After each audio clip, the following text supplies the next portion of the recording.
alaikum wa rahmatullahi wa barakatuh. Seems like I don't have my pen today, so let me go get that.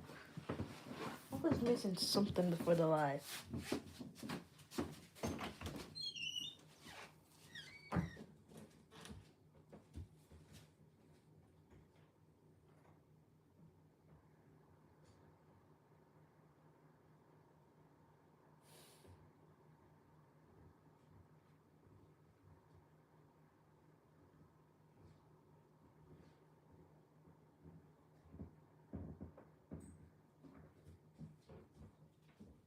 Yuki. Bonk, bonk, bonk, bonk, bonk. What is this language?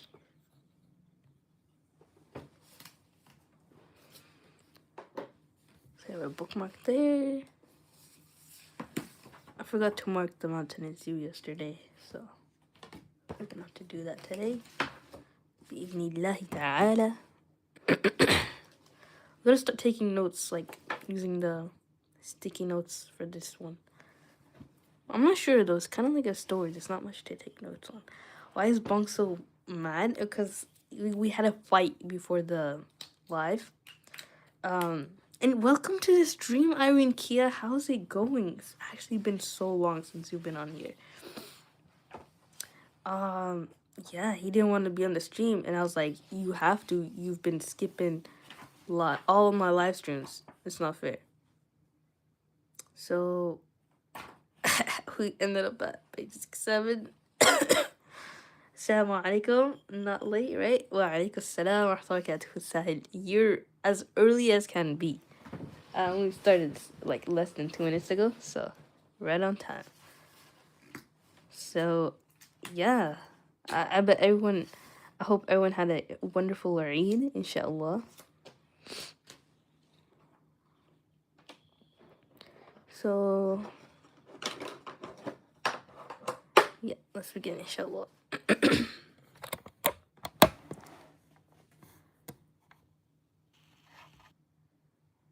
Focus on the words. Is the camera's just focusing on Yuki, like.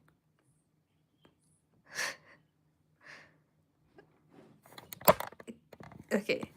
The camera loves cats. What the hell? Hello, little flower. What the hell? Yeah. What's up? Alright, so number 3, chapter 3, The Apprentice.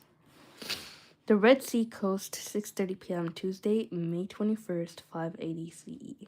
The mass of blue water seemed to swallow the setting sun, its vibrant red hues dissolving on the horizon. Titanic waves pounded by the sandstone coast.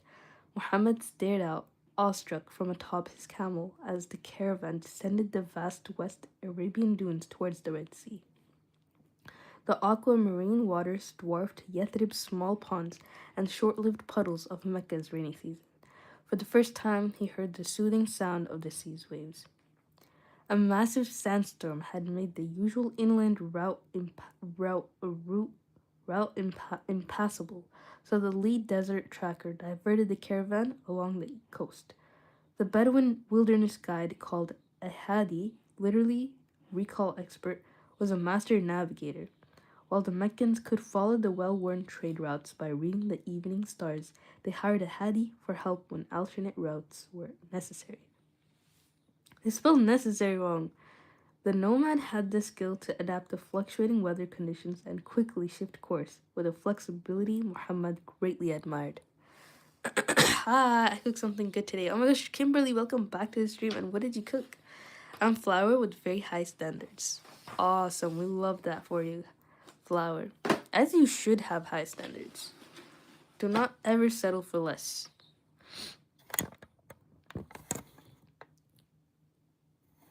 See, I can't have Yuki in the frame without my camera focusing right at him. The camera is a big cat lover.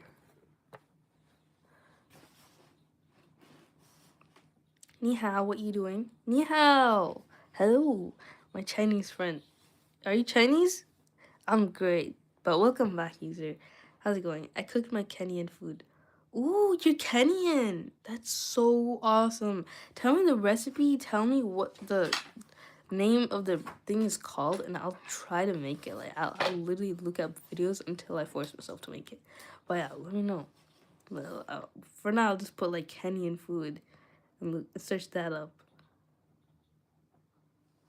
But tell me the name of the dish, or describe it at least. I'm Arctic and Antarctic from the Arctic and the Antarctic. I travel a lot. Oh wow, that's awesome. So the navigator relied in part on his ability to analyze the tracks of wild animals, particularly the oryx, whose heightened sense of smell and deep knowledge of terrain enabled them to stay on safe paths. Wow, subhanallah. The oryx knew how to avoid danger, lions, hyenas, and leopards, and stay near water sources. The Hadi treated the oryx as trailblazers for the caravan camels where they went. The camels could follow. Muhammad witnessed how the tracker could recreate a scene just by analyzing the traces the oryx left behind.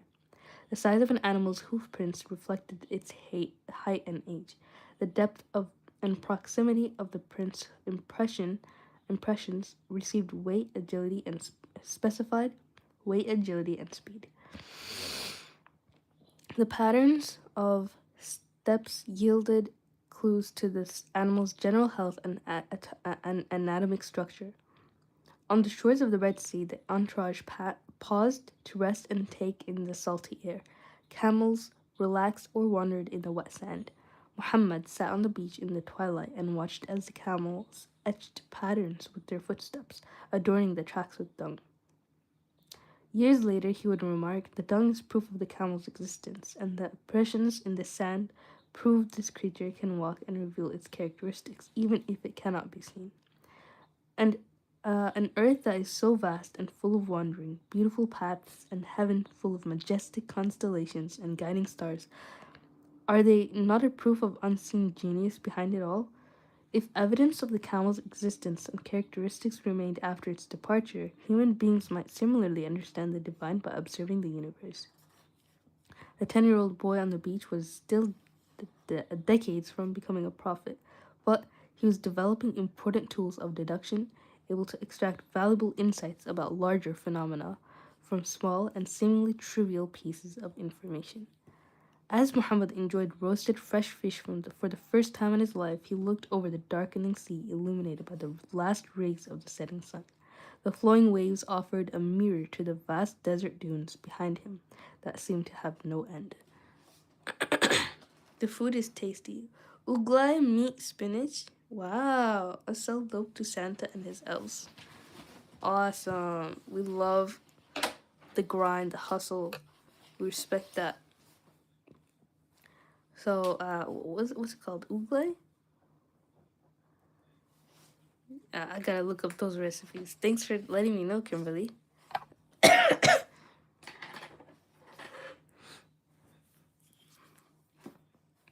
The following day, the caravan moved on, traversing a surreal landscape. Muhammad admired beautiful rocks rising like majestic roses from deep sand, each uniquely sculpted over millennia by swirling winds.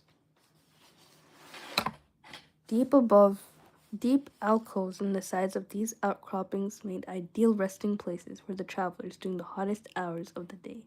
When dust storms suddenly roared across the massive dunes and enveloped the encampment, people crouched while gripping long lances painted red at the top. Markers for rescuers in case the sandstorm buried them alive. I wrote it long. It's Ugali. Oh, okay. Ugali. You know, Obama's Kenyan, apparently. Okay. Mounted archers flanked the caravan, keeping a watchful eye out for marauding bandits and wild beasts. At the head of the caravan, a group of horsemen scouted the ever-changing landscape for concealed subterranean caverns. By day, the Hadi thrust rods into the ground to determine the time based on the shadows they cast in the shifting sun. By night, constellations illuminated the path forward. To keep the camels moving in sync, nomadic musicians played flutes to lull the otherwise obstinate beasts into swaying hypnotic march. Will you do cooking streams in the future? Yo, that would be so awesome if I could. But I don't think I have the ideal setup right now. If I don't know, if we ever move, which seems like not that um possible like in the future. Even though I do make dua for it, you know, like having my own kitchen with the islands and stuff, that'd be really nice. I still don't want to show my face, so I'd have to wear like a GoPro, and yeah, that would be so awesome though. I don't plan on stopping YouTube in anytime soon, so if I ever um move out and have that ability, I will definitely, inshallah, try to do cooking streams. Hi, remember me? How you doing? Yes, I do. Welcome back to the stream. How's it going? I cooked and the kitchen is mess. Yeah, I would not put that on the stream. I don't know though, maybe.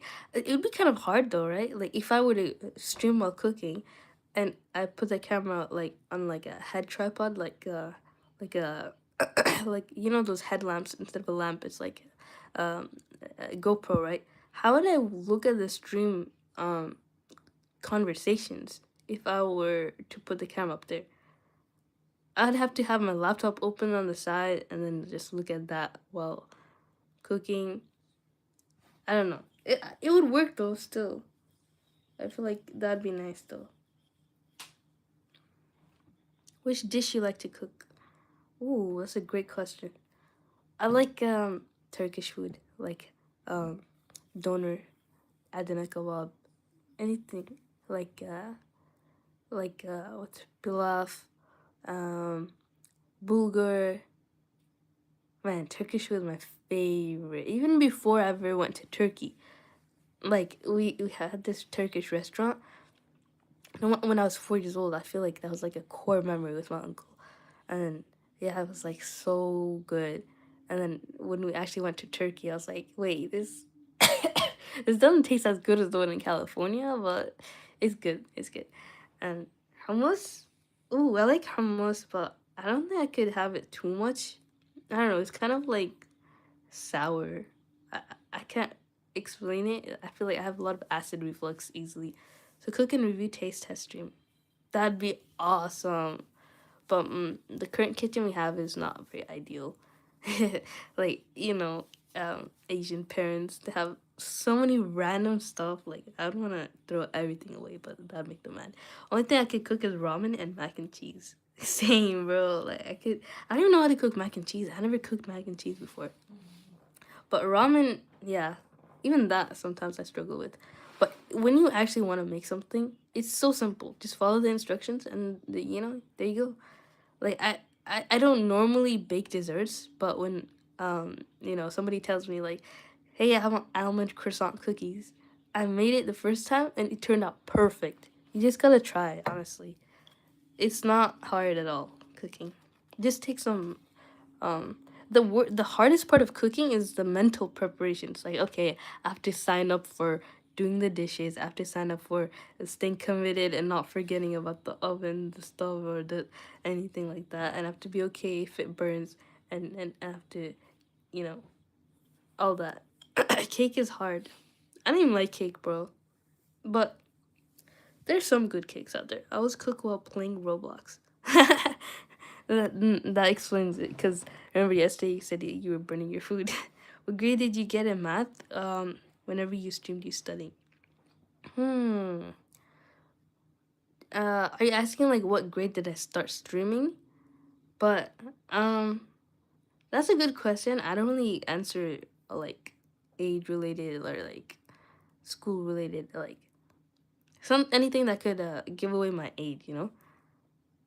I don't know. I just want to keep that aspect private, so it's not like weird or anything. Do not record. Okay, I didn't see that, but let's continue, shall we? When dust storms suddenly roared across the massive dunes and enveloped the encampment, people crouched while gripping long lances. Okay, Muhammad beheld the extended caravan flowing like a stream, adjusting to disruptions and seizing unexpected opportunities. The concept of yusr appears repeatedly in the Quran, evoking the image of water flowing around obstacles. Muhammad would later preach the foundations of faith lie in flow and ease. Anyone inflexible will be overcome with and ruined by their rigidity. 2 weeks after departing Mecca, the caravan made its first major stop at Yathrib to let the camels rest and restock supplies. It had been 4 years since Muhammad's first and only visit to the city. Mindful that his mother's deathbed wish remained unfulfilled, Muhammad refrained from visiting her grave. Banu Najjar relatives shared the sad news that his grandparents Wahab and Barra had died. Muhammad's entire immediate family was now gone. As the caravan continued northward, it passed all sorts of communities and cultures. Accents, buildings, clothing styles, and cuisines changed along with the landscape. As the oasis of Taima, Muhammad found a vibrant city ruled by a dynasty of Jewish kings and inhabitants who spoke a fusion of Arabic and Aramaic. At Tabuk, a town in the ancient lands of Midian, Muhammad explored the first stone homes he had ever seen while the caravans replenished water supplies from centuries-old wells. At Madain Salih, the caravan passed abandoned Nabataean burial chambers with grand facades hewn out of massive rocks. Dang, I want to see massive rocks like people carved into as homes. Like I would want to live there too. It's like actual caveman vibes. At the last, at last, the caravan traversed the northward tip of Arabia and entered the ancient city of Busra, which featured a grand entrance archway as the first paved streets Muhammad had ever walked on. Yesterday you've been laughing so long time. I know, it was so unexpected, bro. I tried to stop. I was like, yo, I gotta stop. It's not that funny either. I don't know what happened yesterday, but no more mods. She already said it. Who wants mod? Can you make me moderator? Yeah, like Eric Scott said, like it's kind of I have quite a few mods, and Eric Scott is here, so like he's a moderator, right? So we don't need another mod. But if there is ever a time where it's only you and like the chat is really fast, and there are no mods, maybe I'll make you one. But it seems like that's not the case right now. Why I have been here every stream. Oh, I would appreciate that. I would appreciate that very much. Can I be a mod? Okay, I just explained in what case I would make you one. So yeah. Which page? This is page 70. Yeah, just 70. No, Dre, there's already so many. Okay. I'm gonna be 13. Awesome! Happy early birthday. I'm a kid. I don't think 13 is a kid though. Like it is a minor, yeah, but a kid, nah. I think you're old enough to understand a lot of, the whole world, how it works. But don't like what's it called? Think of yourself as too small. You're never too small. Like maybe, yeah, a kid could think, yeah, I'm kind of small, but don't 13 is not like a permanent age or anything. Don't put yourself in that mindset that you're gonna be young forever. I think like, a lot of people, I don't know if this term is real, but they call but I would call it or describe as ageist. Like they kind of look down on people who are either too young or too old.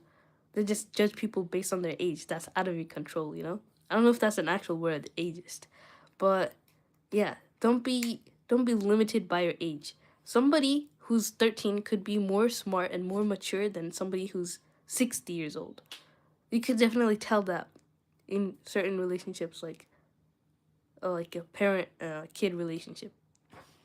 Where are you from? I'm from California. That's why it's 7:43 a.m. right now. So yeah, what do you mean happy birthday? I said happy early birthday because you said you're gonna be 13, right? So I'm gonna turn 5 in the next 7 months. Awesome! We love that. Happy early birthday. Actually, it's not really that close, but 5 years old and you're here is awesome. We love a 5-year-old who's into reading live streams. You're gonna go very far and very You're gonna go to big places. I don't know how to say it. So cute cat. Thank you, Kimberly. I don't know why in Germany my birthday is in winter. I think the season is different in different places in the world. Because sometimes it could be winter here, and then it's in Australia. It's like summer for them. So they have like summer Christmas. It's so weird. My birthday is in 2 months. I'm turning 10. Awesome. 5 years old watching live streams, bro. No, I had a 3-year-old come. They're like, I'm 3. I don't know what you're saying. I was like, oh, 3 years old. That's crazy. I can't even imagine being 3 years old and having a phone in front of you. Like, I never experienced that as a kid, but I do remember being really, really bored as a kid. It was so boring. Like, sometimes I'd be like, I can't wait till I'm older. Something else could happen in my life. But that's still better than overstimulation with your dopamine and being hooked right as soon as you're born. I don't know. Why is Luca crying? Luca.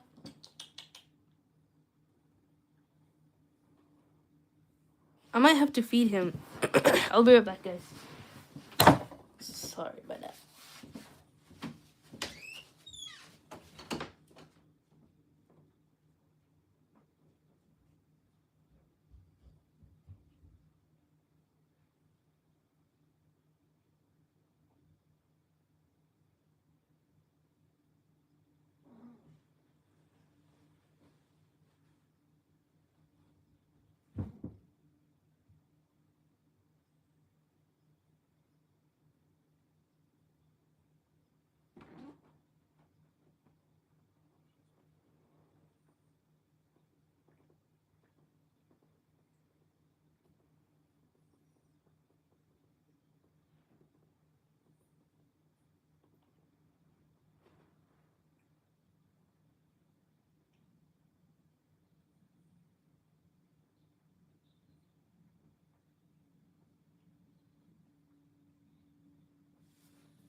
Okay, I'm back, guys. And Yuki stole my spot, bruh.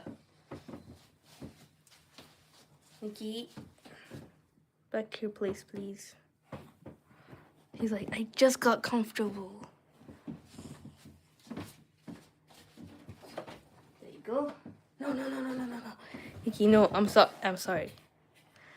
I'm back. No, Yuki, no! She got caught selling dope. Who? From a grandpa, a grandma? How does a 5-year-old know what dope is? If y'all hear something, it's Yuki growing himself.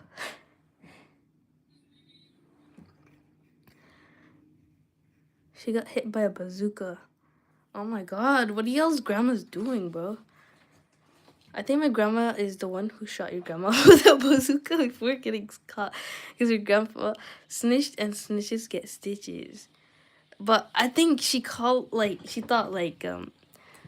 don't know. Like, bazookas are not stitches, though. Like, how do you recover from a bazooka?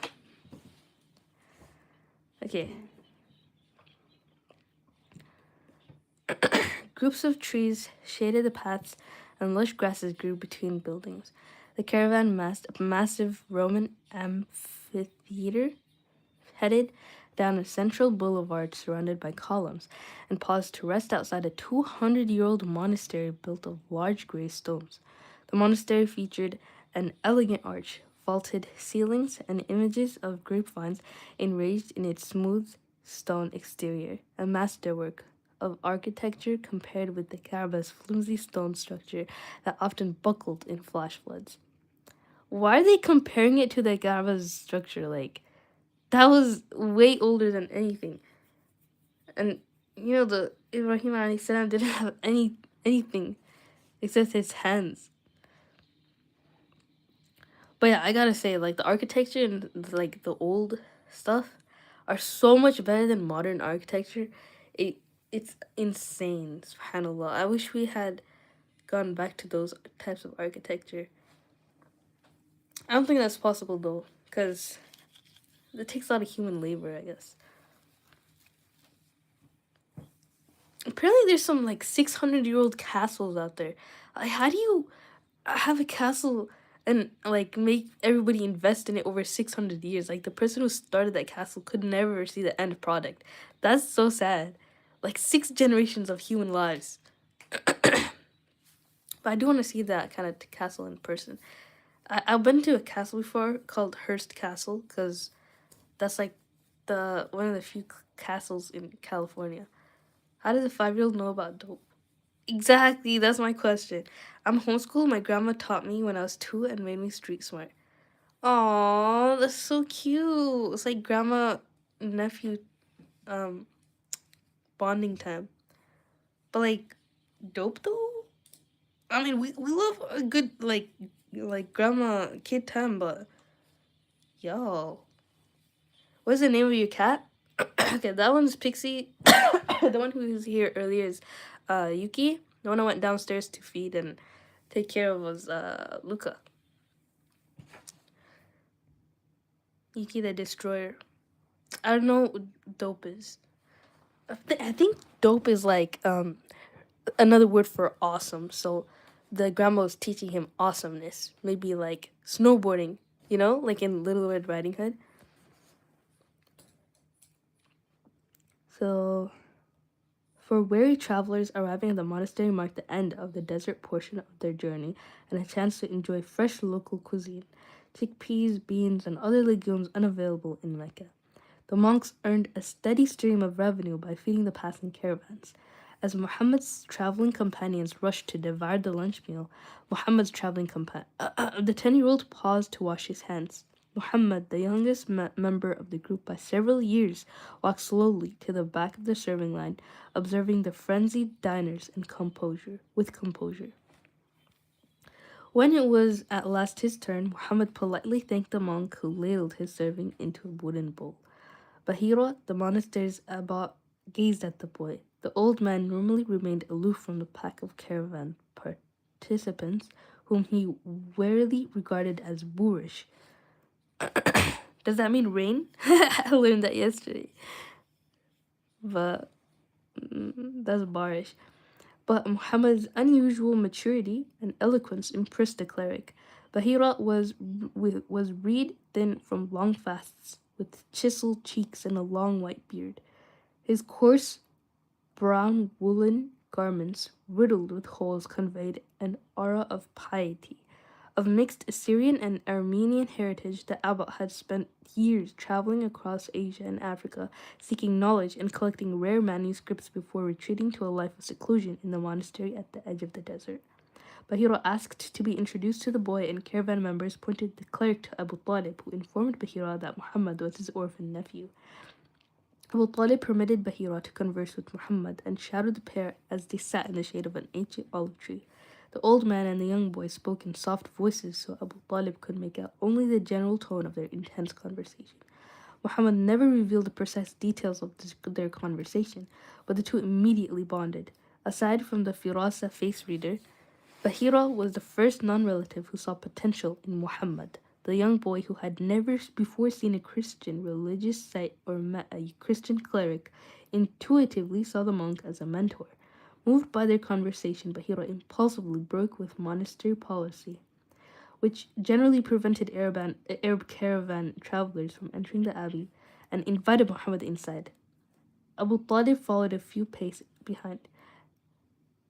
Bahira, living up to his name, which means profoundly learned, knew multiple languages, and his monastery library housed dozens of remarkable manuscripts and scrolls. He allowed Muhammad to explore the library contents. At Yathrib, as a 6-year-old, Muhammad had seen rabbis reading from scrolls, but in Bahira's library he held and opened a bound book for the first time. Muhammad admired the enchanting shapes and the letters in Bahira's Syriac Bible and explored other books decorated with illuminated images. The Arabs produced no written books, certainly not illustrated ones or bound volumes containing divine guidance. Why are they saying that? Like, Muhammad ﷺ was illiterate. He did not know how to read.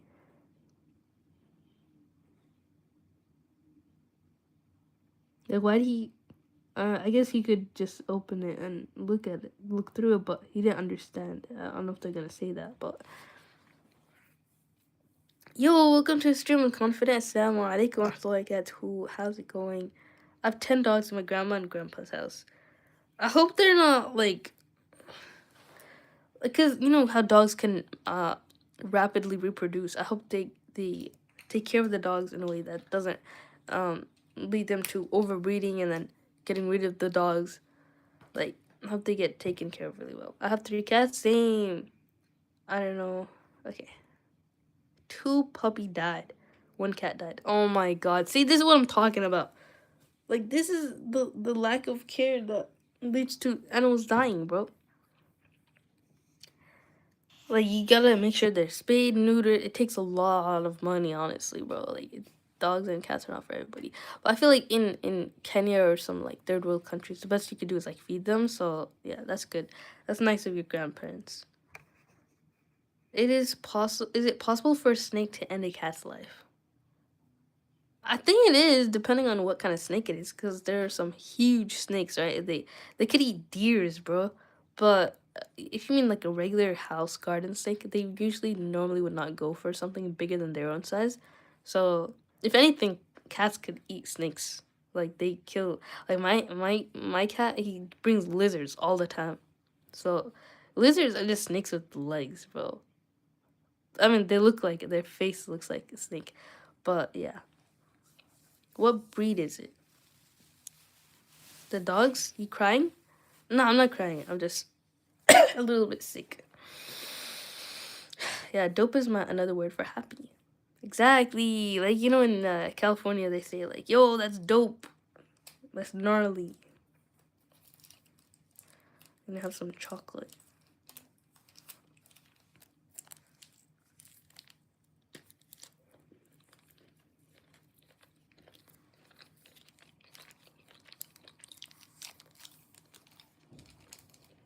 Mm-mm-mm.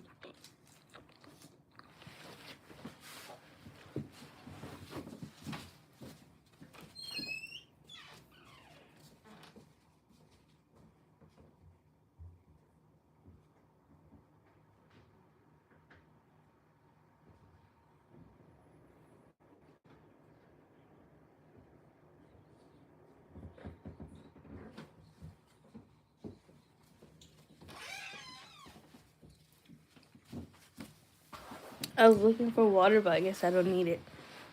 My aunt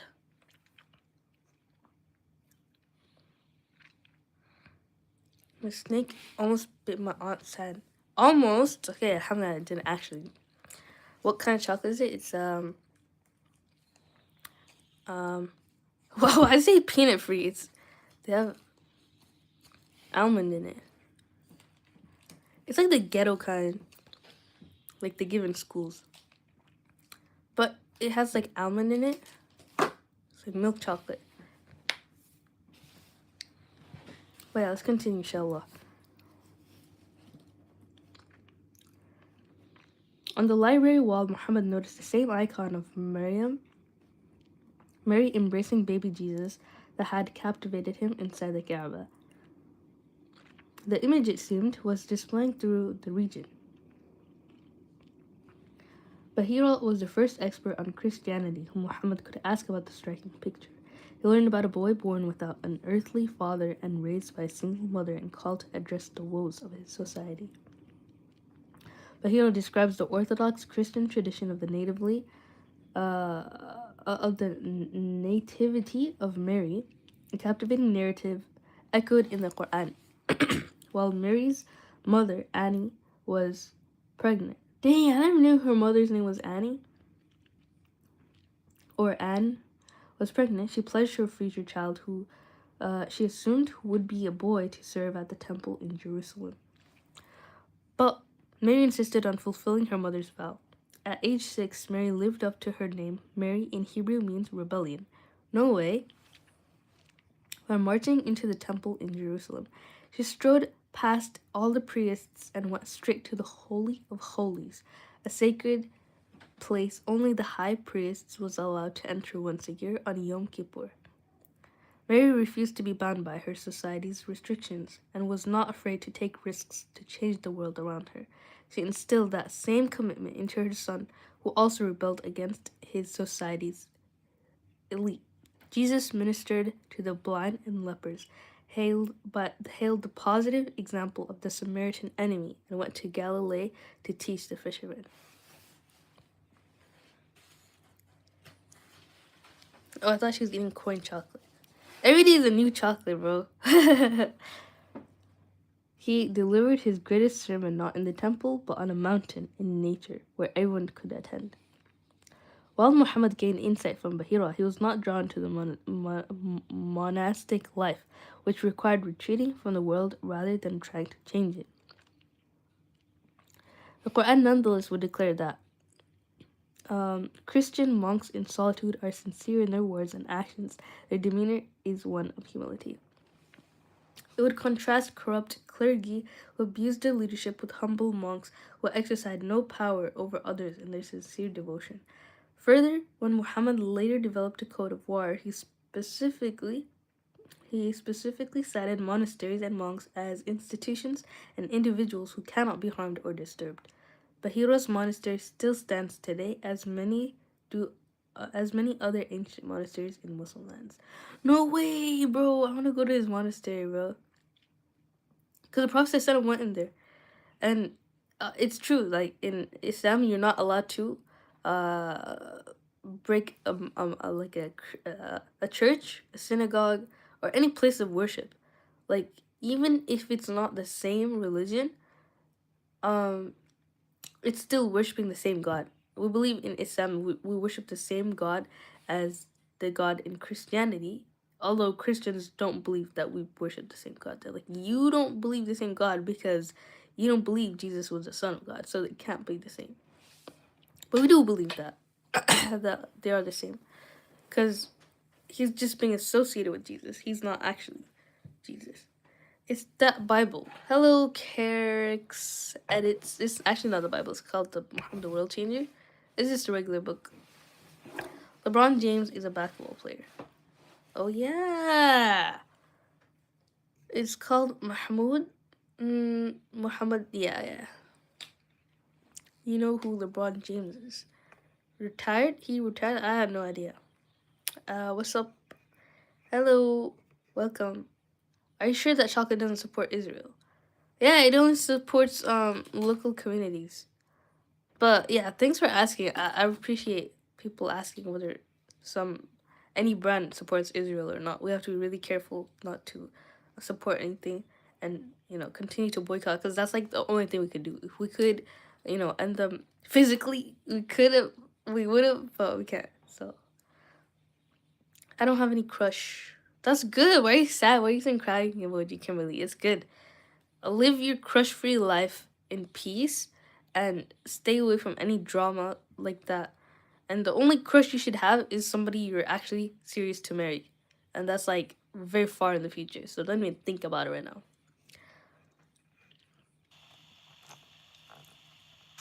I know, right, Eric Scott? You just need to enjoy your childhood. Well, they lied. In class, there's some always saying like Janny's the Marlene in Germany word. What does that even mean, Kimberly? I have no idea. He's not retired. Okay, good. The drink crush. Oh, yeah, that's sad if you don't have that. Kimberly? Or are you just like not getting it because it supports Israel? I don't know.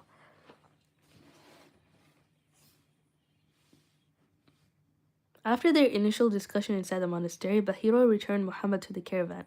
Turning privately to Abu Talib, the monk declared, This boy is unique.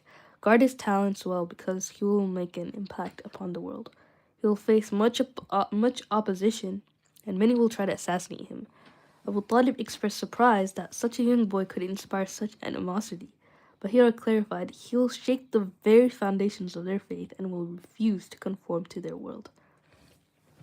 The way that it's described, that he will refuse to conform, it sounds like he will be like a very rigid person, but he was so gentle. Like, you wouldn't expect that.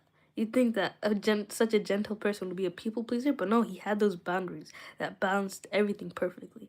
Like, he wouldn't be a pushover, but he wouldn't be so rigid if he were to have boundaries. He was just that perfect mixture of all the good qualities that God instills in people.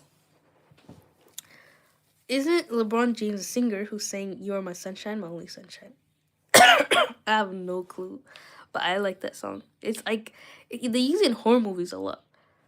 I think it's The Conjuring, right? I don't know. I'll let you think. User. I don't know who sang that song though. Alright, so we're on page 72. We read 5 pages. Awesome. Let's see. I want to read 5 more pages. So 1, 2, 3, 4, 5.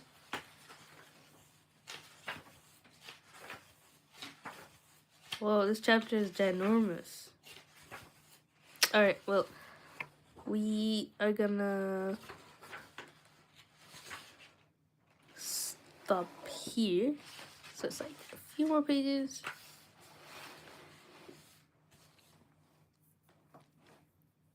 The only crush they should have is a drink. Exactly. That's my point exactly.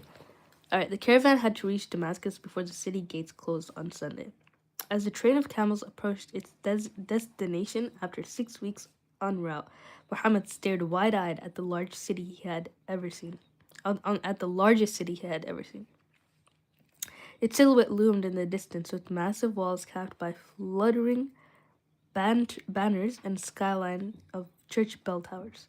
Damascus, one of the oldest cities in the world, was the gateway to Europe from Asia. Bordered by high mountains on 3 sides, the city was constructed on a plateau that made it appear imposing when approached from below. The Barada River, which flowed along Damascus's northern edge, connected the city with the fertile agricultural lands to the northeast. Yo, I know this makes me really sad because Damascus was so amazing in its history, its knowledge. It was just like a beehive of people from all over the world, and it got bombed. Like, the whole Damascus, I don't know if it's all bombed, but like Syria is so, like, yeah, it's not like how it used to be. Syria and Iraq, especially Baghdad, like that used to be so, like, there used to be so many things there that just by war it got, like, love the findings got lost. Do I drink water, and how much water do you drink? Must drink 2 to 3 liters per day. Oh, that's true. Water does make you feel better if you're sick. But yeah, I don't drink water that much, to be honest. It's mostly because I can't find my water bottle, and when I do, it's like gotta refill it, and then just get a new water bottle. Get mad at because you wasting water bottles. But I could always like get a cup and then refill it. But whenever I do that, my cat drinks from it. It's so annoying. But you know what? I should get it. That's true. Let me get my water bottle. Be right back, guys.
Okay, I'm back for like the 5 millionth time. Got my glass water bottle now.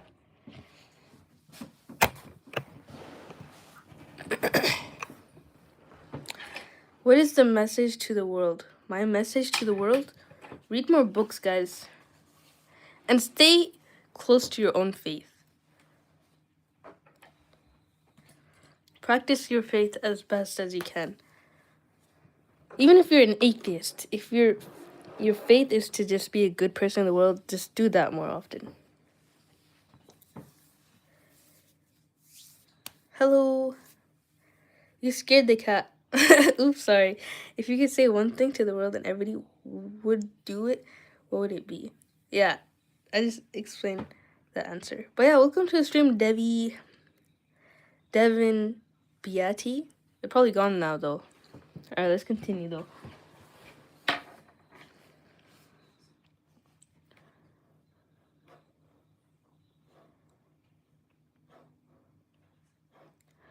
While most urban centers had evolved from fledgling agricultural settlements, Damascus, a bustling metropolis of over 100,000 people, had been established thousands of years earlier as a planned city, favorably situated on the commercial nexus of the Silk Road.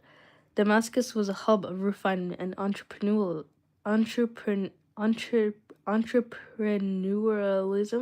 a place to incubate new products and ideas. As skilled craftsmen and innovators, Damascenes prided themselves on quality. Raw materials streamed into the city and streamed out as refined goods, primarily bound for European markets. Mecca's annual caravan brought a variety of products unavailable in the Levant and Europe.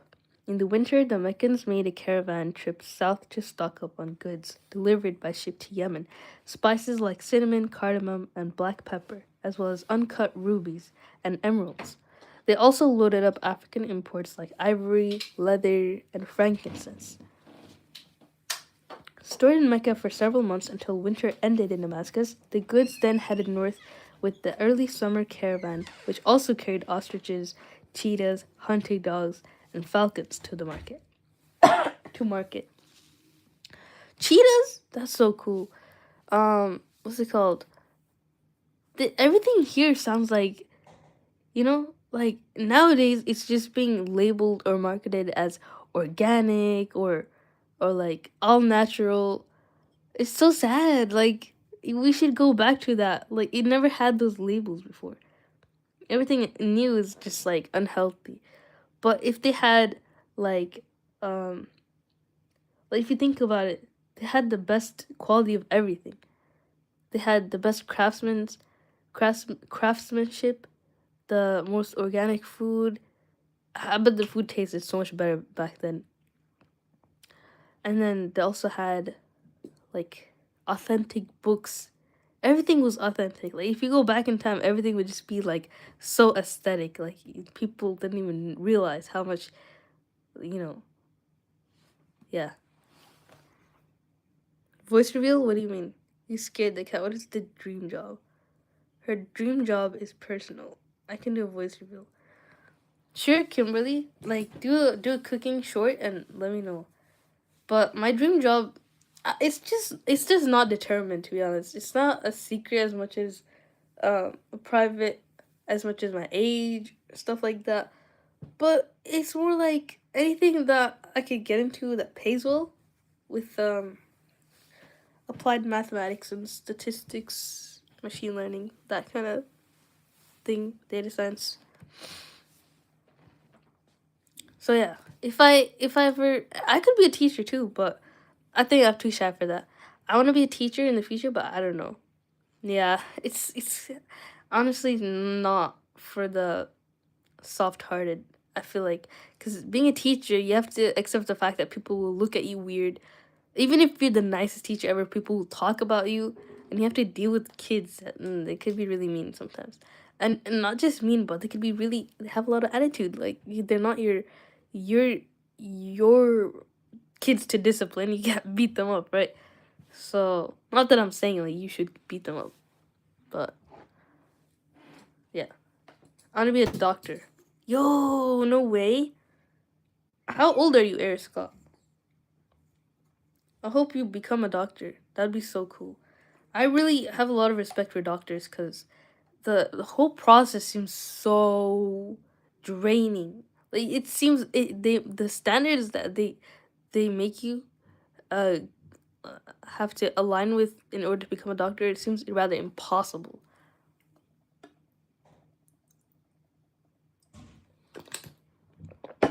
Cute kitty, by the way. Thank you, Sarah Davis, and welcome to the stream. How's it going? I'm 17. Awesome.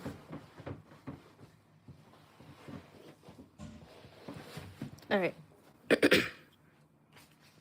I want to be a kindergarten teacher. Oh yeah, kindergartners I think are more easier to deal with than like older kids because you never know what drama you might get into. People could complain about you, but kindergartners, they also, I don't know, they also use the bathroom a lot. They yeah, they could barf a lot too. I feel like they have less bodily control. Name of the book? It's called Muhammad the World Changer. So, yeah, he's a very influential man. Peace be upon him. The cat is having a nice time sleeping. Mm-hmm. Here's Pixie. That's my favorite cat. Alright, so as the caravan approached Damascus early on Sunday morning, the rising sun illuminated mountains to the west capped in snow, a new sight for Muhammad. Most of the winter snow at lower altitudes had melted, yielding flowery rivers and a green countryside stretching in all directions. Lush pastures lined the main road, and on the surrounding hills, shepherds steered their flocks through verdant meadows. People in the towns south of Damascus stared at as the entourage of hundreds of camels lumbered towards the city, accompanied by the men of the desert. Unlike the bearded, long-haired Arabs, Damascenes were clean-shaven with close-cropped hair and lighter skin. They also were shorter than the Arabs.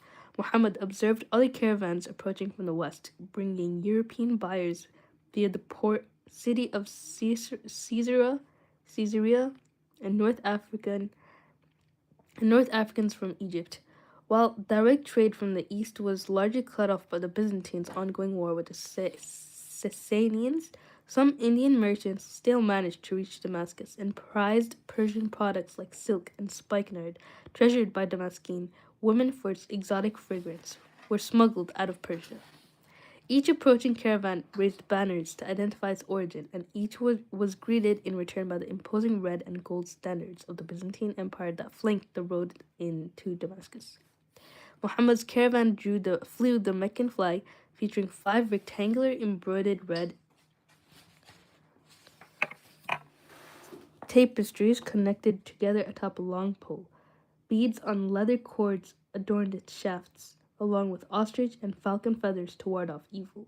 The caravans made a point of arriving in Damascus on Sunday when the city's market closed for the Christian Sabbath, enabling merchants to more easily unload and prepare their products for sale the next day. The city's main entrance was its massive western gate, Bab al-Jabiyah, which opened from sunrise to sunset before clanging shut in the evening. Muhammad stared at the arched gate, which was nestled between 2 huge watchtowers and guarded by armored sentries wielding short sword and circular bronze shields decorated with a red cross. Arabia had no army, but in Damascus, hundreds of Byzantine soldiers patrolled the streets. They defended against attacks from the Sasanians and kept out the riffraff, ensuring that Damascus remained an urban oasis predominantly for the middle and upper classes. Riffraff reminds me of Aladdin, bro. Sorry, I can't. I didn't realize I was not showing the page. I posted my crochet. Yo, I better check that out. Inshallah. You boy or girl, Irish Scott? He's a boy. Kim seems like you play Roblox. I like playing Roblox. I'm bad at sport. Hi, good to see you again after a long time. Do you remember me? Hello, Sahil Sawant. Assalamu alaikum wa rahmatullahi. Yes, I do remember you. You're like the second Sahil. The other one is Amal. So, yeah, I do remember you. Is it Persian? What is Persian? The book? I don't think it's Persian. I got it from Barnes & Nobles. So if you're American, you might be familiar with the bookstore Barnes & Nobles. But yeah, I got this on my birthday. I was like, oh, this looks interesting, so I got it. If you're still here, I don't think she's still here, Sarah Davis.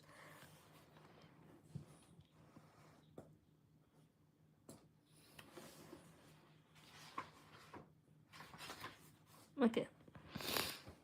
Which is your real language? Well, that's a good question, because I wish I could say Arabic, but I'm not good at Arabic. So my most fluent language is English. That's it. That's about it. I'm sorry.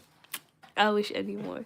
But I am trying to get my Arabic skills back from Duolingo every single day. I have like a 50+ streak right now. But yeah, it's not as good as the kind of Arabic skills you'd need to read a whole Arabic book and explain it in English. I can't. I wish I could, but I can't read Arabic books like that. I have a friend that does. I have my real 2 languages. Well, let me guess. Kenyan and something else. I wish I could speak fluent English. Bro, I didn't even know that you couldn't speak fluent English until you told me. Your English is that good when you type it. I heard that girls read books like 50 Shades of Grey. I don't know what that means. Like, I just got into books, and the kind of books I like to read are non-fiction. Anything that's non-fiction is nice. Yo, I just got a notification from Duolingo. It's Kikuyu and Kiswahili. Are they both like Kenyan languages? Dang. I don't know. But that's so cool that you type in English and you know 2 languages other than English.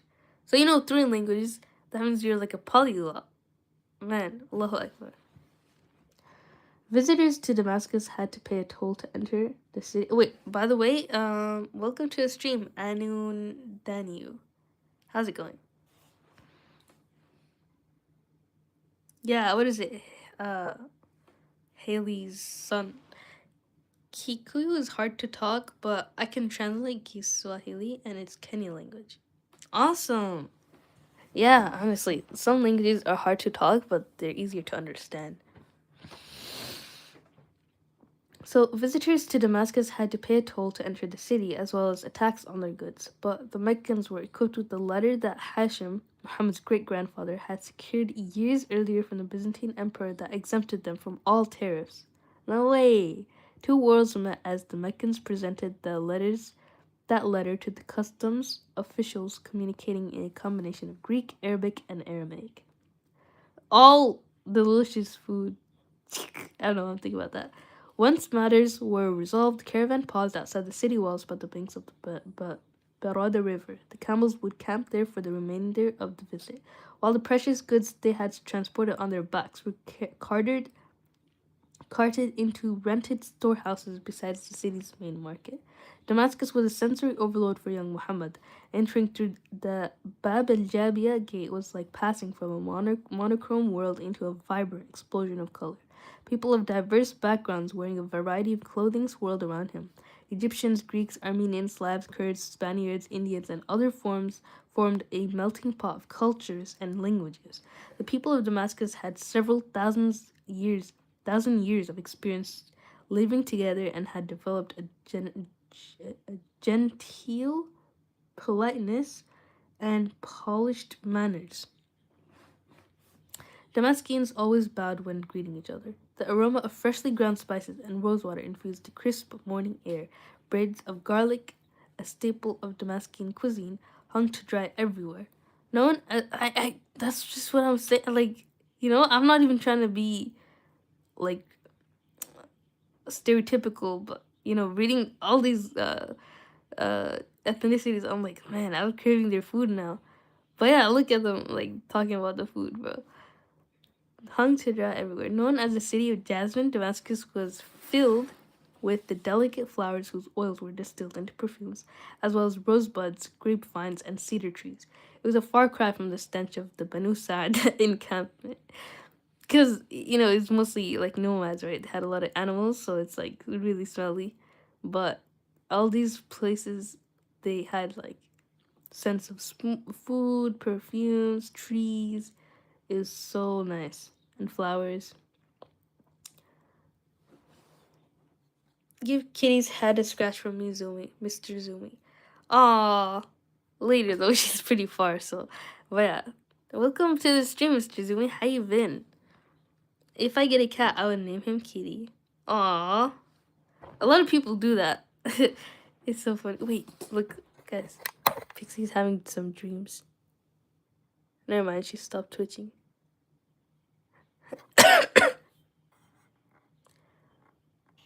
She's sleeping so soundly, though. Aww. Allah's the greatest? Of course. Azam Zada. Allah Akbar. My grandpa, and grandma dogs are overprotected. Really? What? That's so cool. Like, that's the whole reason people get dogs anyways, right? You need guard dogs. So, yeah. It's really good at their job.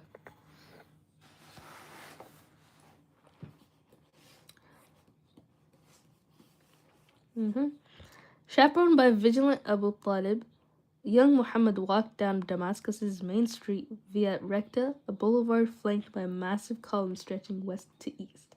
Large rectangular paving stones fitted perfectly together, magnified the avenue's grandeur.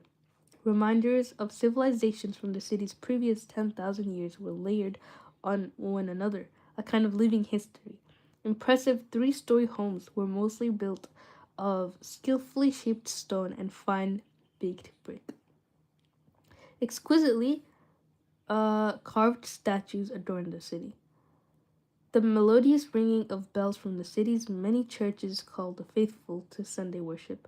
a reminder that Damascus was an overwhelmingly Christian city. Pilgrims came from afar to visit shrines dedicated to Jesus' early followers who had made Damascus one of their centers, including the house where Saint Ananias converted Paul. Indeed, it was on the road to Damascus where Paul had a blinding vision of Jesus, transforming Paul from a persecutor of Christ's followers into one of his greatest disciples. Paul effectively expanded Jesus' Jewish Reformation movement into a religion with its own rites and theology, targeting a universal audience. By 325 CE, Damascus was a majority Christian city, one of the world's first.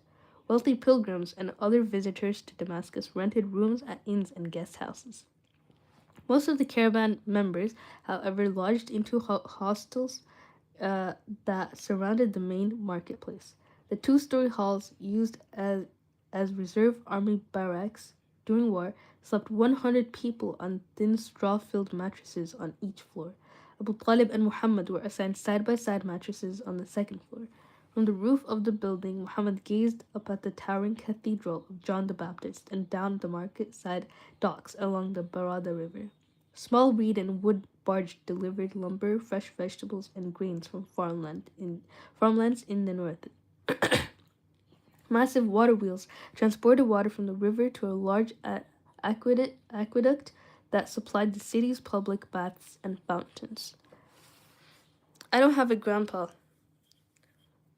I lost my grandpa too before I was born. Just one of my grandpas, because my mom's side is still alive. But I remember when I found out that my grandpa passed away, even so many years before I was born, it made me so sad that I started to cry in class. I was like, my grandpa's dead. My teacher was like, oh no. Then she told my parents, and they're like, he's been dead. But yeah, it's just, yeah. I hope you get to see him again. In sport, I almost lost my breath. What happened? No way. What sport? Is it soccer? My hamster name is Sebastian. My brother named him because it was his pet. Then he gifted me and told me to take care of him. Well, we got 2 hamsters and gave me the middle one. Ooh, awesome. Sebastian. You should make a YouTube short of him. That's so cool. If I had a hamster, I'd be like, I'd spoil that hamster, bro, every single day. It'd be so cute. Bro, if I had a hamster, he'd be like running on a hamster wheel right here or sleeping in his little cage, and then I'd just be reading him the books. I guess I already do that with my cats, but that's so cute. I love hamsters, man. I don't think I've ever held a hamster, bro. I have such a little experience with them. But I've seen so many videos, bro. Like, they're so cute. Abu Talib showed him the public lavatories where more than 30 people could sit in a chamber lined with many holes carved out of long stone slabs. It was an uncomfortable experience for the shy boy, as were the public baths, where Muhammad insisted on wearing a loincloth as he washed himself amid a crowd of naked men. The bathhouse had several rooms, a frigidarium with cold water, a caladrium with hot steam, and a tepidarium with a warm pool where men ladled water over themselves and scrubbed their skin with olive oil soaps. Muhammad noticed that enslaved boys, some younger than he, were carrying wood to heat the water. On Monday morning, the market burst to life. Meccan merchants began circulating in the crowd, seeking out buyers for the wholesale goods and inviting the interested to sample their wares in the nearby storehouses. Muhammad headed into the throng with Abu Talib, gripping his uncle's hand as they wandered among hundreds of stalls. The market was generally divided by product, grains in one place, textiles in another, and so on. Almonds, pistachios, walnuts, figs, raisins, apricots, and oranges were sold along the fresh mulberries that had been squeezed into a sweet syrupy drink. Street vendors offered licorice and tamarind beverages, and carts hauling snow from the nearby mountains sold as expensive desert of mulberry syrup over the snow. Wow, that's so cool. The market also had an entire section dedicated to Damascus's world-renowned delights, such as halwa, candied fruits, and assorted nuts. It was a bounty of exciting new tastes for Muhammad. He took an instant liking to olives. Bread dipping in olive oil would become one of his favorite meals. Aw, that reminds me of my cousin, bro. She makes the bread like homemade, and then she dips in olive oil and eats it just like that. I'm like, whoa.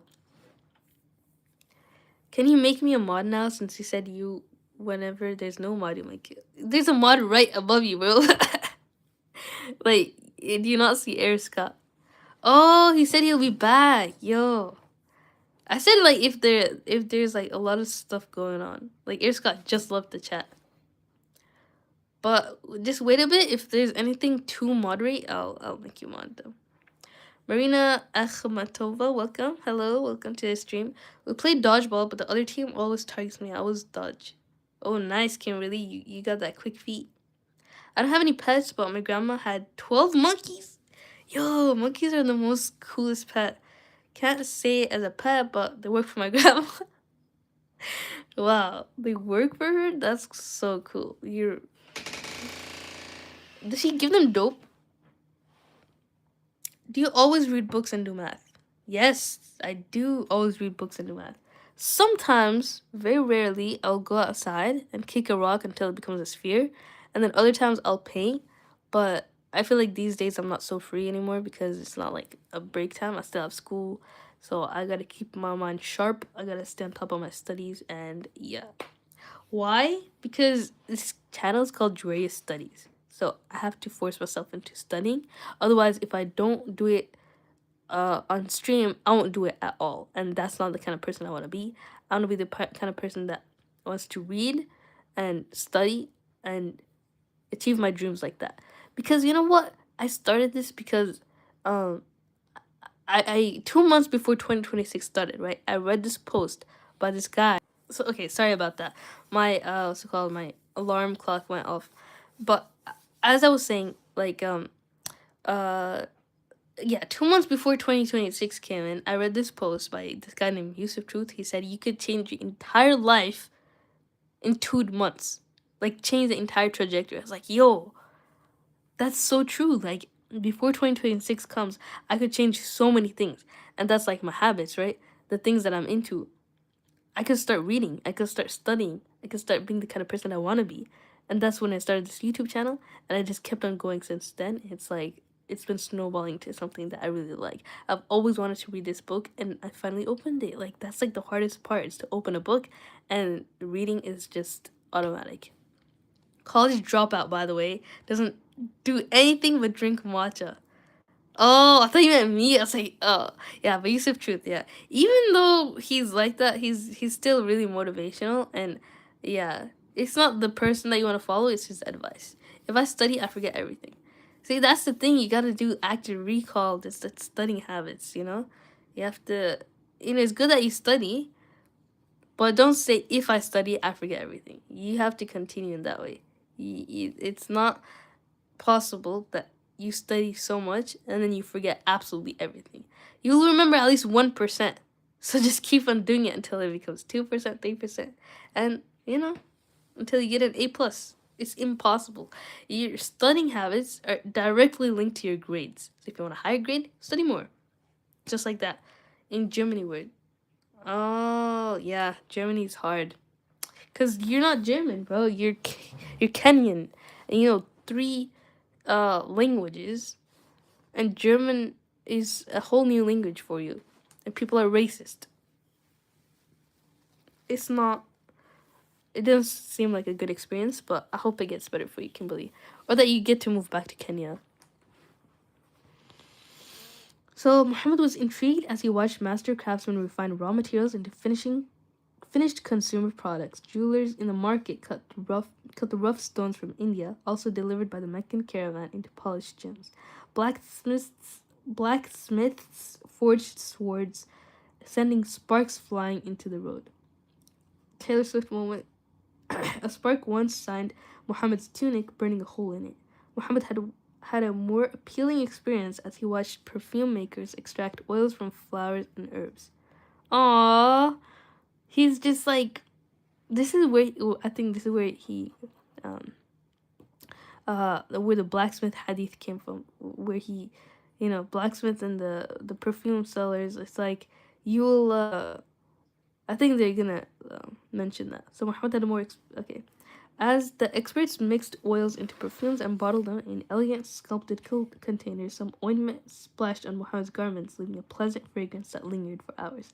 Towards the end of their trip, Muhammad asked Abu Talib if they could visit the childhood home of their ancestor Qusay, whose 150 years earlier had forged a new identity for himself in Damascus before returning to Mecca.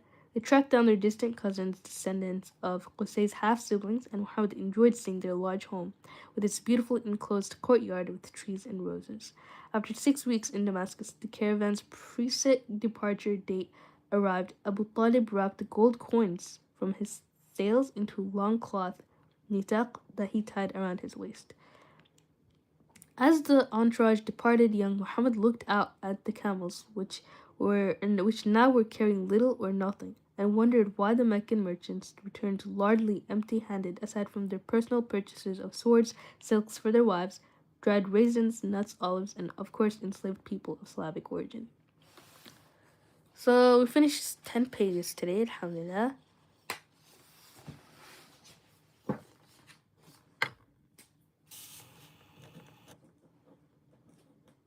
Today's the 22nd? Yo, what day is it, guys? It is the 22nd, okay.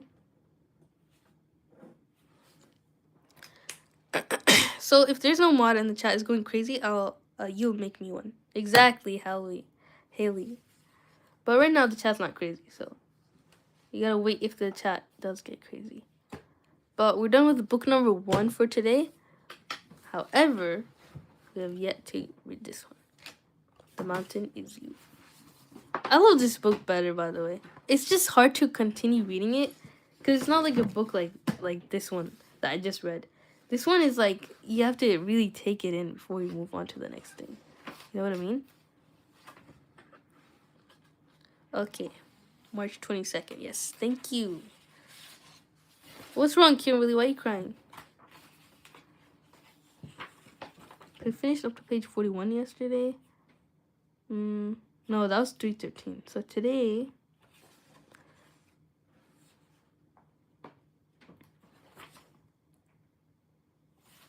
Alright. We're gonna go over being busy quotation.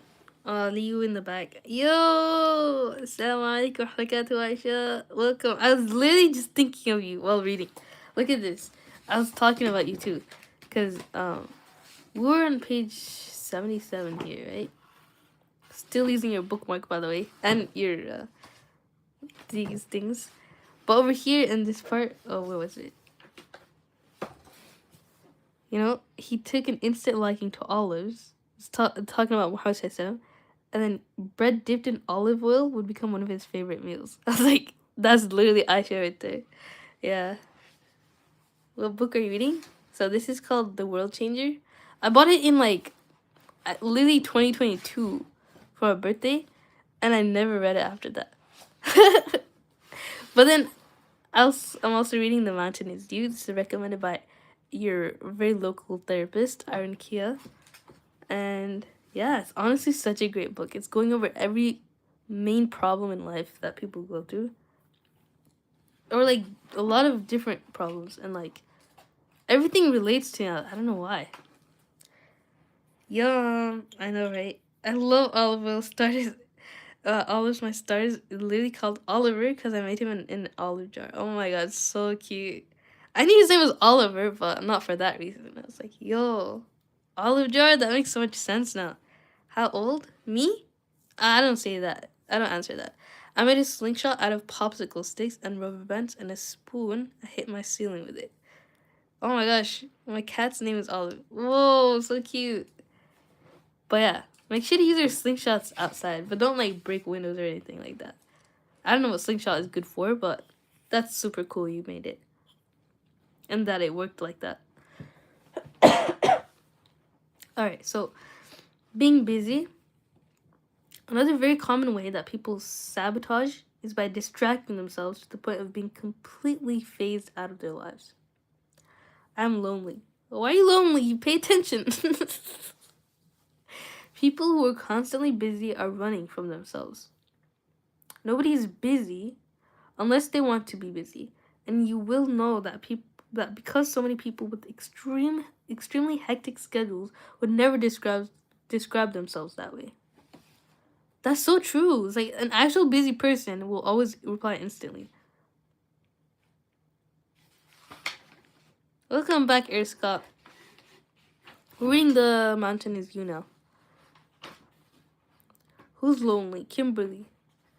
But I can see why you're lonely though, because you move to a whole new country, Germany, and you get bullied, and you're an only child as well.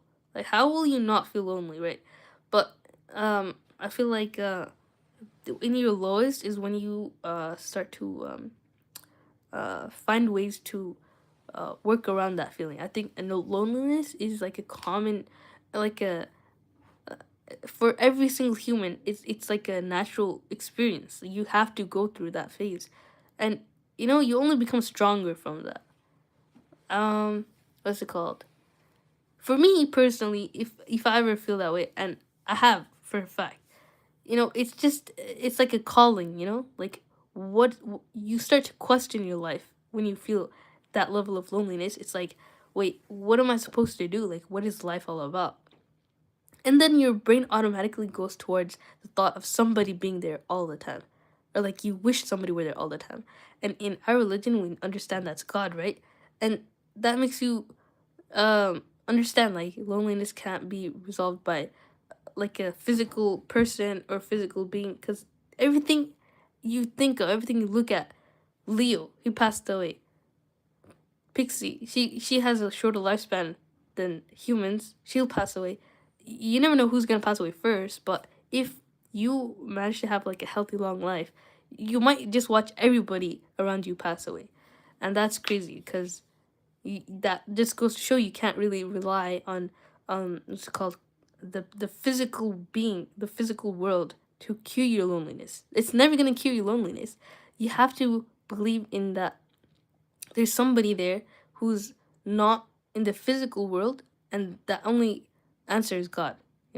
God will cure your loneliness, and it's not like I mean, people, they just atheists especially, they're like, oh, how sad. They're just using the thought of God as a coping mechanism.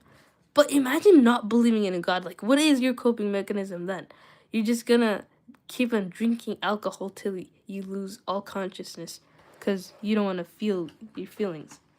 But if you think about God and you really spend time talking to Him, and He said in the Quran, call me and I'll respond to you. And the way that He responds to you is insane, because think about it. The God who created the entire world and everything in it, subhanAllah, like looking at those fish videos of just like the ocean floor and how busy it is.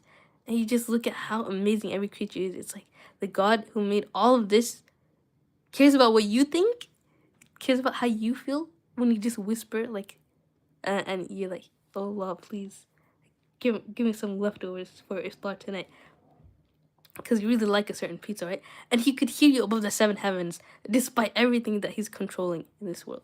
He will hear you, subhanAllah. And also, something else I wanted to say was that, yeah, the way that He responds to you is insane. Look, I'm talking here. He just came in here and started a fight, bro.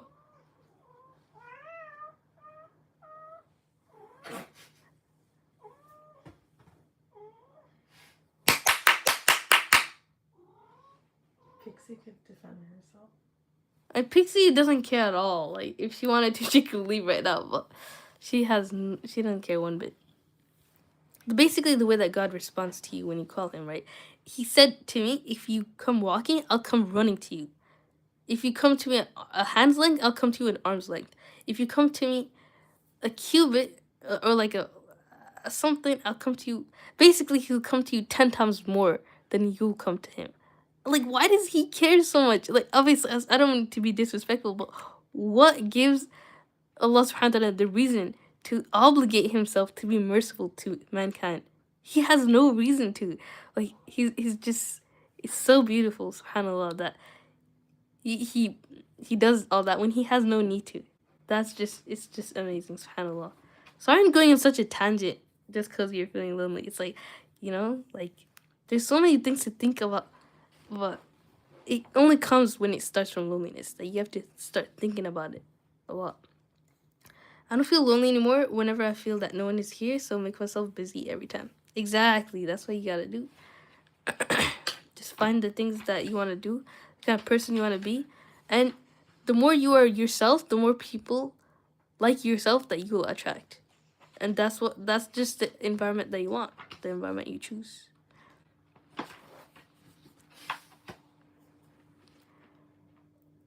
So, is being busy is not a virtue, it's only signal to others that you do not know how to manage your time or your tasks. Being busy communicates importance. It often makes you seem a little untouchable to others. It also overwhelms the body so that it can only focus on the task at hand. Being busy is the ultimate way to distract ourselves from what's really wrong. So, how to resolve this? Nice cat and a reminder that you exist, just making people's day. Thank you, Ega Famous. And yeah, that's Luca, that's Pixie. Luca the fighter. They look like they're flirting. They're not. Luca's very territorial. Like he this is his pillow, his spot, so he gets mad if anyone's there, especially Pixie. He gets mad at her anyways.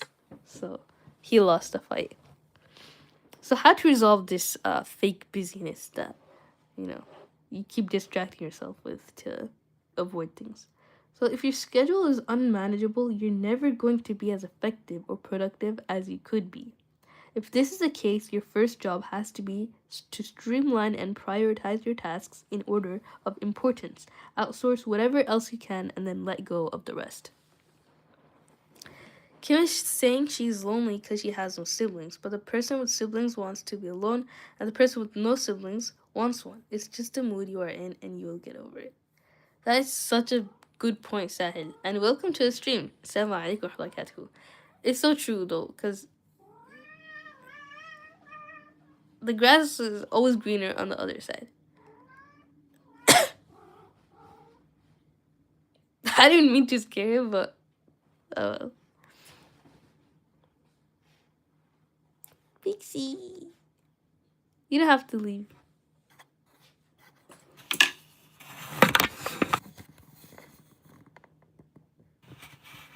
She's just gonna watch him. If your issue is that you intentionally create chaos and busyness in your day when there's no need for it, you have to get comfortable with simplicity and routine.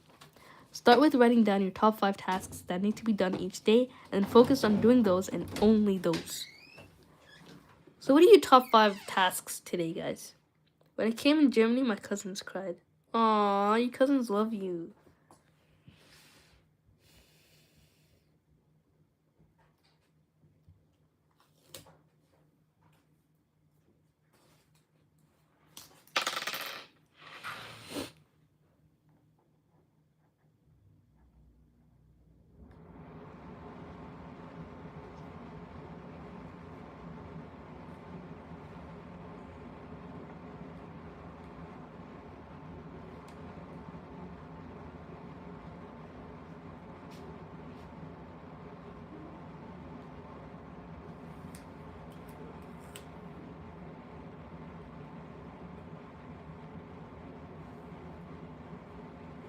No, it's smudged. I mean, I'll be back. Okay, bye. Things happen at this age. She's just 12, so yeah, you can feel. And welcome to the stream, SKZ fangirly. Welcome. How's it going? Hi, oh my gosh. Catherine, welcome back. How's it going? I've been listening. I just didn't want to disturb you. Oh, it's okay, Sai. You don't disturb me when you talk. I appreciate anybody who interacts. So, you might also need to confront the sense of protection that being busy gives you. Does it make you feel more important than others? Does it give you an excuse to say no to plans or to avoid some people? You need to find healthier and more productive ways to cope with these feelings, such as finding genuine self-confidence in what you do by creating something you're proud of, or getting better at calmly but clearly stating your boundaries and needs in relationships. That's so true, man. So you have to do something you're proud of instead of something to just fill up your space, and boundaries that you need in relationships. So, stating no, I can't go, not because I'm busy, but because I simply don't want to go. Because I'm not interested. That could be hard to say in a nice way, because being honest is not the nicest thing sometimes, objectively, but in reality, it is nice to be honest. Go back to sleep, Chris. I'm a bit tired still. Yeah, if you're sleepy, you can go to sleep, Catherine, but I appreciate you being on the stream. Just woke up like 8 minutes ago. Hope you brush your teeth. I'm waiting for someone to start his live because he's funny and his friend is funny too. Sounds good, Kimberly. Do some exercises. You're funny too. Me? Ah, thank you. Alright. Spending time with the wrong people. Well, I don't spend time with anybody, so I can't really relate to this, but we'll see if I do. It's true that so much of our lives is shaped by the people we spend with them with. And the company you keep is another common way that people self-sabotage. Certainly, you can think of some people in your life who stress you out, make you feel insecure, and yet keep you coming back for more. These relationships exist at the lighter end of the toxicity spectrum, but there's a self-defense that they are self-defeating nonetheless. If you find yourself preoccupied with a certain friendship or relationship that is making you feel almost addicted to the feeling of being less than or jealous of, you need to gradually phase out of it.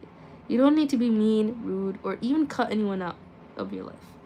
You do, however, need to understand that people you spend the most time with will shape your future irrevocably, and so you must choose them wisely. I just let people choose me, and if they choose me, then we're friends, but otherwise, I don't really choose anybody like that. I don't know if that's something to work on or what. Nobody really, like, interests me, I guess. Then again, you can't really know anybody without talking to them. It's hard for me, I don't know. So how to resolve this? Work on building a circle of people who support and inspire you, who have similar goals and enjoy spending time with you. You should leave a get-together feeling energized and inspired, not exhausted and angry. Yo, I know that feeling. It takes time to find your group of friends, and you may not discover that all at once. It could start with offering to take someone you admire out for coffee, I'm broke, or reaching out to do something with a person with whom you'd like to reconnect. Every time I offer to do something, like, they don't want to do it. Like, how am I supposed to, like... Anyways, slowly but genuinely rebuild your connections and then foster and care for them as much as you can. Inshallah. That's the end goal, to be honest. I feel like I complain more than I appreciate, so I hope I'm not... Because when I think about it, actually, it does happen that when I say something, like, I want to do this, sometimes I don't get it, sometimes I do. Like, I told my friend, like, I want to go hiking, and then we even went with their mom, so super cool. I'm sleepy, it's because they want you to pay. Freeloader friend. No, I'm talking about somebody else. I'm not talking about freeloader, but I don't get angry with this one. Julia, I don't want to marry anyone because I love my freedom. Same, bro. Like, if you live your life in a single way, you can do anything you want. You don't need to be, like, limited, you know? I'm not saying, like, in a haram way, but just think about it. If you're single, you don't have any responsibilities. If you're married, you have to take care of your man, you have to take care of your kids, you have to take care of the house. But if it's just you, and only you, that's, like, less responsibility. And I feel like it's more harmful if you bring kids into this world and don't take care of them, other than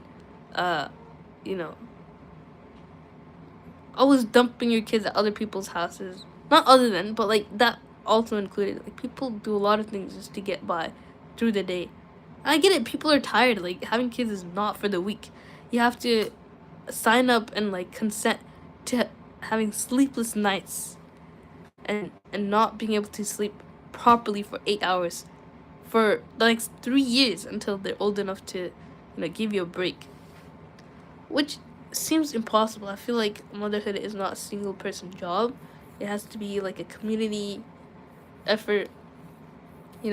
Aunties, uncles, grandparents, parents, siblings even. I don't know. But it's not fair. Some people don't have big families and they have to have like a friend circle, and I don't have any of that. It's like, if you think about it, it's so much work, and it's like, it's not something you do for fun. It has to be something you have to sign up for and be really, really, really prepared for. I was dumped at houses. Exactly. See, we've been there. We've been dumped at houses, several houses, mind you. And we just played Club Penguin. It was fun, but like it was not nice to be dumped there every single day. It's like, I don't want to be a bother to you, but my parents did this, not me. It's something I would. Not like having 3 siblings isn't that hard. Just gotta handle them. It's nice that you could handle your siblings, but it also is unfair to you because you shouldn't be the one in charge of your siblings. You're just a kid. Your childhood is being taken away if you are the one to raise your kids. That's not your kids, like, to raise your siblings. So even though I share a room with my sister, see, you need your own space too at some point. Like, it's not fair. That's something to think about before having kids. Can I afford to give everybody their personal space, or can I afford to continue having kids in the first place? Like, of course, you don't want your sibling, or your child to be an only sibling, and you don't want them to have the experience of having a brother and a sister. But think about it before you do anything. Your parents never tried to do more. My parents or Kimber or Catherine's. Either way, yeah, true. One kid is better than having twin. Really? I always wished I had a twin, but not gonna lie, my sister just sleeps in her bed while I'm awake sometimes doing just some stuff. Yo, that's literally me and my streams, bro. My sister's sleeping, and I'll be streaming. I'm talking about you, Juria. Oh dear. My parents never tried to do more. But they tried their best, I don't know what not their best looks like. But my mom definitely did her best. Like, her hands, her bodies, it all gave up now. I'm talking about one parent only. Okay, yeah, my mom did her best. My dad, he could have, I feel like he did a lot, to be honest, too. Because he had a lot of days where he broke down from joblessness. And I was like, you gotta keep going. And I gave him all the money I had. And I made him so happy. And it kept him going, actually. And he found new jobs, and he continued to work tirelessly day and night. And, it makes me cry when I see him tired sometimes. Because he works so hard. And, as much as he hurts my mom. Okay. Okay, yeah. Being a woman is hard. Yeah. So true. So, worrying about irrational fears and least likely circumstances. Who goes through this, guys? Let me know in the chat. Welcome back. I'm back. Yeah, welcome back, Haley's son. I don't know your name. What do I call you? Who is that? That's my sister, Iron Kia. She's the one talking in the stream and saying that. But we don't need to get into my papa situation. Not gonna lie, I have to leave my door open all the time. Yeah, because why do you keep it closed? What you up to? But also, at some point, you gotta have your own privacy, too. Another very common way that people sabotage without realizing is by preoccupying themselves with fears of worst-case scenarios. You're probably familiar with this, at least to some degree. You have a weird or highly unlikely thought that evokes a deep sense of dread, fear, and series of doomsday scenarios in your head. You then keep coming back to it to the point that it even controls some part of your life. Irrational fears, especially the kind that are least likely to become reality, are often what we project real fears onto. These irrational fears are safe because deep down we know they aren't going to happen. They are placeholders, a way for us to express the feeling we really have onto something we know isn't going to happen. When you find yourself in a fear cycle, constantly repeating some strange, random, or unimportant one-off circumstance or situation that has a very low probability of becoming reality, ask yourself if you have any feelings about something related that is actually valid. For example, if you get anxious about being a passenger in a car, consider if your fear is of moving forward or being out of control. Or if you're anxious about being fired from your job, the fear might really be the idea that you aren't worthy of another job or being humiliated by a higher up. How to resolve this. And this is the last page I'm going to go over, and then we're going to end the stream, inshallah. Instead of wasting all your energy trying to control some worst case scenario, consider what the message of some of the fear may be and what it's telling you that you need in your life. If the fear was an abstract metaphor, what would the meaning be? If the abrupt loss of income or a symbol of your desire for insecurity? Is the fear of the future a symbol for not living fully right now? Is the anxiety about making decisions a symbol for knowing what you really want and being too afraid to choose it? At the core of the things we most fear is a message that we are trying to send ourselves and what we really care about. If we can identify what we want to protect, we can find healthier and more secure ways to do it. Beautiful, beautiful sentence right there to end it off. But yeah, I mean, a lot of people, I think they fear being cheated on, which is a real fear, but why would you ruin your whole experience by that thought before it even happens? Just you making yourself go through it twice. I mean, I'm saying that as if it's gonna happen, but it's not always gonna happen. You have to protect what you can in a healthier and a secure way than to just be scared and expect it, because fear does nothing. It's not gonna make you do anything. You have to actually act upon your feelings and make it more healthy and secure. So I don't even know what to write as the note, but here's the answer. It's like too big to write on a note. My sister is a deep sleeper. That's wonderful, bro. Like, if your sister's a deep sleeper, you could do whatever you need to, and she won't get disturbed. Welcome to the stream, Fox Paws. Oh my gosh, she came so late though. I'm done streaming. Shout out to Bing Bing's grandma. Who is that even? Say hi. Can she say hi? Only asking. That's up to her if she wants to say hi. Do you want to say hi? Hi. Okay, there you go, Kimberly. She said hi. Can you give shout out to my grandma? No, she doesn't do it for love of the game. She, wow. Pacifier, so she's so dope. Aww, that's so sweet. What is the name of this book? Hello, Batman Begins. This book is called The Mountain Is You. I highly recommend it for anybody going through life problems. That's for every human being. Muhammad is the World Changer, the book name. Okay, yeah, that one too. We read 2 books in a day. So, yeah, this is Muhammad the World Changer. This is The Mountain Is You. I said chop chop. Okay, we're gonna end the stream now. Thank you guys for watching, and stay hydrated, stay reading your books, stay be active, get your sleep in, do whatever you need to do, and study all the time. And yeah, see you later guys. Assalamu alaikum wa rahmatullahi wa barakatuh.